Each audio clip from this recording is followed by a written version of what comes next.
authorized salary increase sa SEC.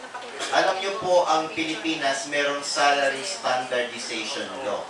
Across the board po ang sweldo. Dahil may mga salary grade po ang bawat opisyal at kawani ng pamahalaan. Kaya po kung yung SEC ay nag-a-award sa kanilang mga sarili ng increase sa kanilang sweldo, yan po ay labag sa batas. At lalong-lalo na po, wala naman silang performance. Bakit po nagkaroon ng Janet Lim Napoles? Bakit po nagkaroon ng mga bogus NGOs? Dahil po sa SEC.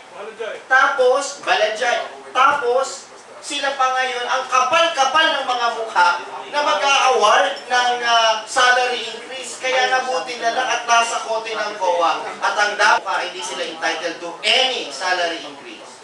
Tama yun. At the only way to fight evil is to confront them. Let's get our act together.